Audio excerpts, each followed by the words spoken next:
Over the course of this channel, I think I've made it relatively clear that I love Xenoblade Chronicles 2.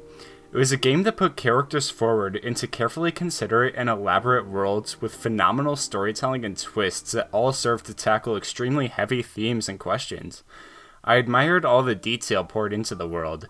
Each titan was such a believable landmass that was engaging and fun to explore. After finishing the game a second time, I wanted to turn around and play all other Xenoblade games and mini-stories.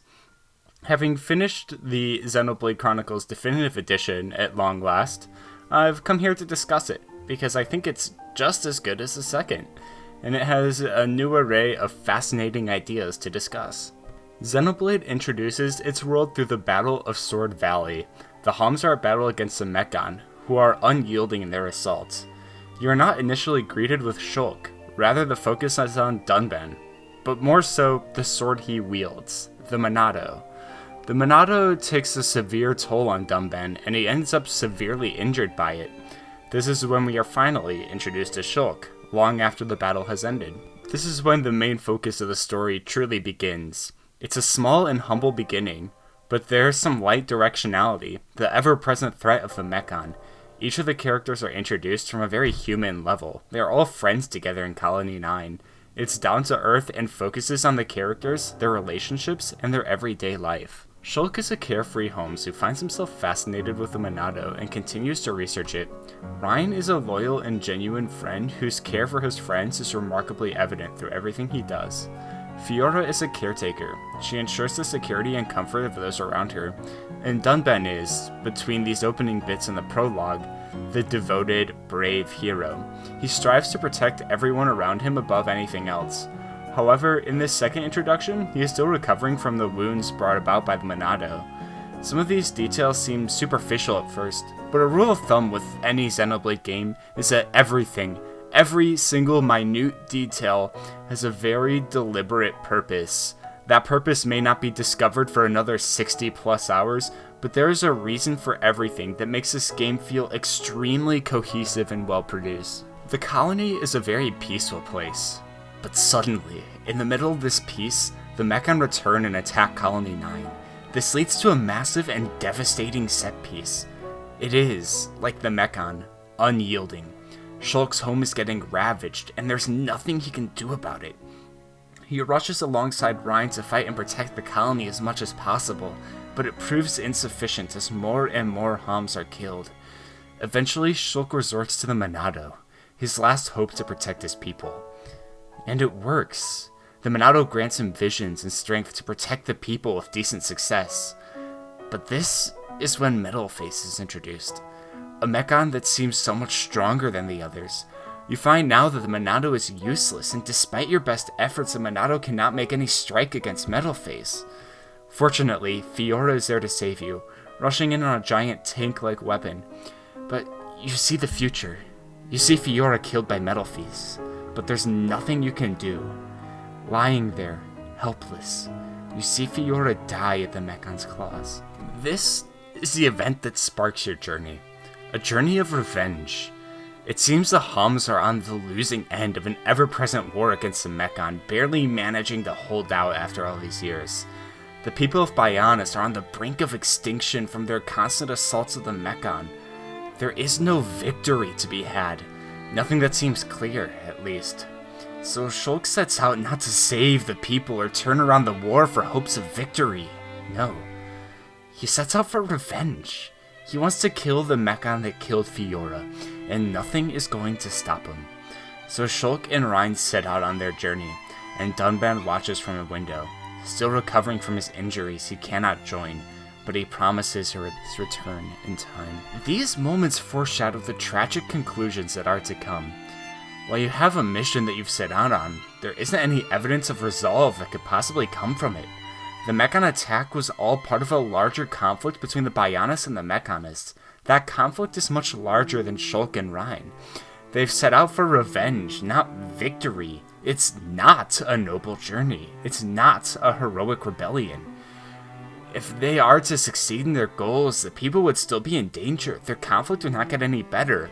You are fighting a small battle in a much bigger world. As your journey continues, you do end up doing some good in the world. You discover that the Mechon have devastated Colony 6 as well, and the Homs of Colony 6 now live as refugees. While it doesn't necessarily pertain to your main goal, Shulk empathizes with these people. It's a world full of people that have been beaten down and suffered countless losses. The people of Biona's been trapped, helpless in the battle against the Mechon. They've been unable to save their own. They are at the mercy of beings much stronger than them. This empathy is what drives Shulk to aid them. His goal remains the same, but he didn't want to see others suffer and leave them in a helpless state. He is driven by anger and an insatiable desire for revenge, but there's still humanity left in him. He helps Charla and Juju and begins work to reconstruct Colony 6. This broadens the scale of the game. It's not just about revenge, it's about empathy. Two very differing moral values, but both coexist within Shulk. One of the incredible things about the Xenoblade games is how it balances and presents its world. Each landmass, much like those in Xenoblade 2, do not feel remotely artificial. They feel like real, genuine worlds. This is due in part to the incredible detail. The landmasses are vertical, with many hills and valleys and cliffs that prevent exploration from feeling stagnant. There are so many elements at play in hidden areas with animals that have unique interactions with the world. You just feel like you should feel. You feel like a home's in a world far bigger than themselves. You are always rewarded for journeying off the beaten path with secret areas and spectacular views. Monolith Soft's way with color and over-the-top landmasses with distinct art styles makes every area feel uncannily memorable and powerful. These areas all evoke certain emotions. Gour Plains is epic and exciting. It feels like an adventure. Satoral Marsh is a magical and somber place with this sweeping music. Valak Mountain feels lonely and powerful. Monolith Soft embraces bold design decisions that lead to worlds with unparalleled beauty. Everything has its own place. As your journey continues, you meet the rest of your cast, Ricky and Melia. Melia is surrounded by mystery. She's an essential part of these extended conflicts. Her integration into the party is pulled off while maintaining her mystery and motivations. Ricky, on the other hand, demonstrates charm and uplifting bravery. He is unyieldingly positive. Naturally, due to his bravery, he is often attached to Dunban. They function almost like foils to each other. Ricky's positivity helps Dunban grow, and Dunban helps Ricky become the best hero pawn he can be. Eventually, after Ricky becomes fully involved in the party, you make your way to Heir of C. Heir of C represents a turning point in the game. It's a rest from the battles you've overcome while preparing you for the battles that are. It reintroduces the mystery surrounding Melia, and it refocuses the plot and gives it focused directionality that will take you to the end of the game. It well foreshadows the plot twists that are to come. Heir of C is both serene and beautiful, with floating reefs above a large sea. It's a home to Alchemoth, the imperial capital of the High Entia. We discover that Melia is part of the royal family.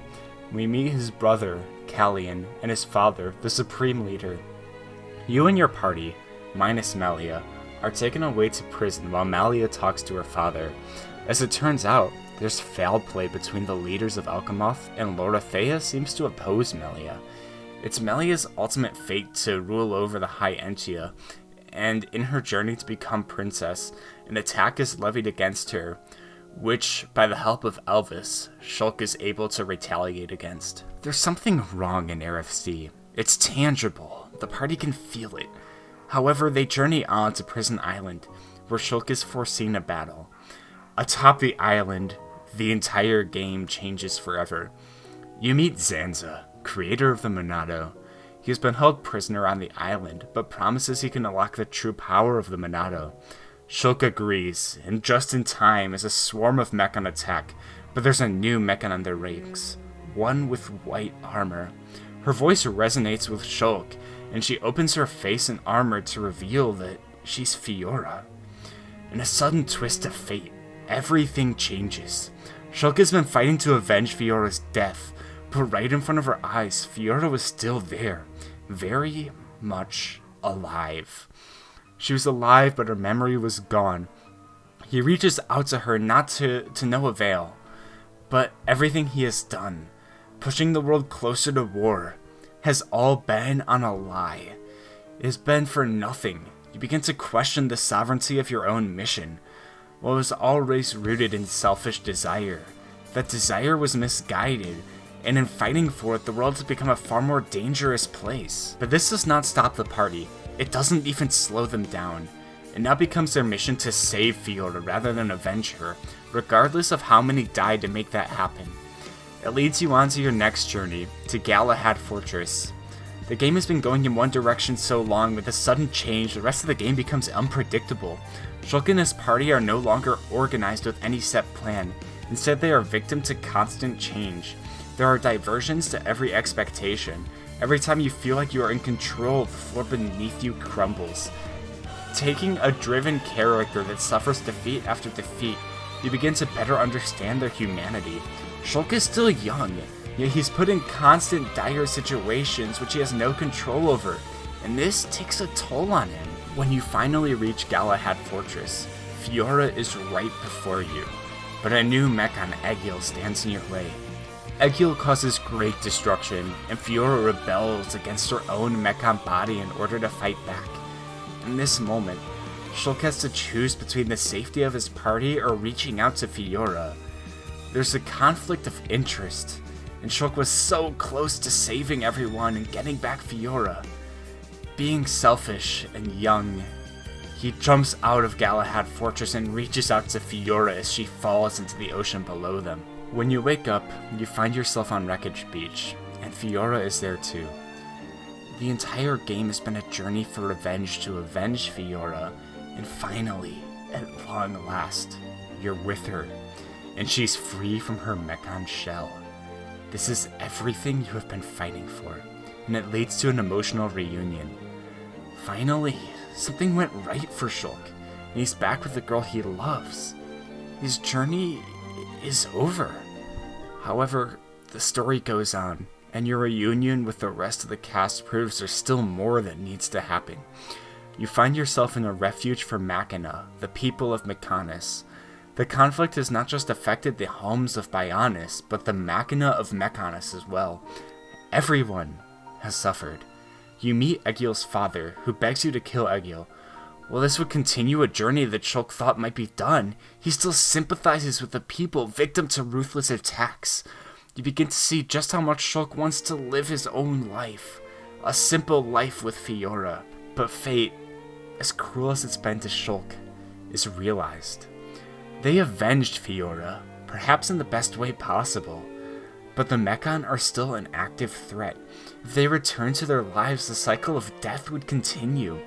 There could be no peace if the Mechon were still dominant and ferocious. Living in peace would enable the Mechon and cause more suffering and more loss to both homes and Machina to the hands of the Mechon. So, the fight continues, and you make your way to take down Egil. But on your way, some entity seems to overtake Fiora, which turns out to be Mainith, the soul of the Mechonis. She shows you the truth. Zanza was the soul of the Bionis, and his initial attack on the Mechonis was unprovoked. The truth was that Homs were just living as insects of ether that sustained the Bionis. Upon death, Homs returned to the Bionis and made it stronger, made Zanza stronger. Against their will and without their knowledge, Homs had sustained the life of a killer. This is why Egil sought to destroy the Homs and the Bionis. He viewed Homs as nothing more than slaves, mere insects to the one who betrayed them. Egil was just like Shulk. He'd been beaten down by ruthless attacks, just from Zanza and not the Mechon. However, Egil had lost his humanity to it. He viewed Homs' life, while innocent and pure, as meaningless. Zanza had played God, and the Homs were just there to keep him alive in a cycle of destruction and rebirth. This is the conflict between Shulk and Egil. Shulk still believed that Homs' life were worth protecting, even if Zanza was abusing them for power. Instead of killing the Bionis, they needed to kill Zanza. So, when Shulk defeats Egil, despite his anger and his inner voices telling him to kill Egil, he refuses. He reaches out his hand to Egil, hoping they could work together to bring peace without destruction. But as soon as this happens, you're blindsided. Dixon, a leader from Colony 9, shoots you in the back. Once again, everything you have been told was a lie. Zanza had made himself a god like Maynith, but doing this he controlled the fate of the world and forced his name to be remembered. But this isn't all. He had taken over Shulk in his youth. Shulk was not alive. He was never alive. And so he dies, leaving his party to their own. All Home's life was not at the mercy of the Mechon. Rather, all life, Machina and Homs, were at the mercy of Zanza. Thanks to Machina doctors in Fiora, Shulk is resurrected from the dead, leading up to the final battles. Zanza, Dixon, and Elvis have become the godlike trinity of the world. It is here that Elvis asks you the question, will you bow to the will of a cruel god, or will you fight back and claim your own fate? For Shulk, the answer is simple, and he sets out to take down Zanza. Sets out to take down a god. After you take down Lorithea and Dixon, you find yourself face to face with Zanza, and through willpower and a new Monado, you are able to take him down. But it begs the question, what exactly is a god? In this case, it's a man named Klaus. The world ties into that of Xenoblade 2. They are two sides of the same coin. Klaus tried to open a new universe, and he succeeded, becoming Zanza. His experiment made him a god whose name will always be remembered. However, at the same time, he failed. The universe of Xenoblade 2 is a lingering universe where Klaus loses half of his body. He is a foil of himself. One world where he succeeds, and one where he fails. In both, he was a god. When Zanza claimed universal power, he was corrupted by it. He demanded to be remembered and was set on a course of destruction and rebirth. He abused every living creature for his name and for his own glory. When he finally is defeated by Shulk, one final question is asked. Should the universe continue this course of destruction, or should it be reborn? But to Shulk, the existence of a god is what caused all this suffering. By living under the control of a god who is corrupted, their lives are unwillingly dedicated to enabling their god to destroy those who oppose him. It was their god who started the conflict that devastated his colony, ruined Charlotte's life, and forced them into this brutal battle. So to Shulk, there is no other option. He rids the world of all gods, creating a universe of free will where Homs and Machina could seize their own fate, their own destiny. The final cutscene shows this godless universe. You see your party members return to a simple life. They are free from fear. They have control over their own lives. While there may not be universal peace, it's a world where people are in control of their own fate, leading lives that are positive, that move the world forward. They created a universe without a god, and it was good.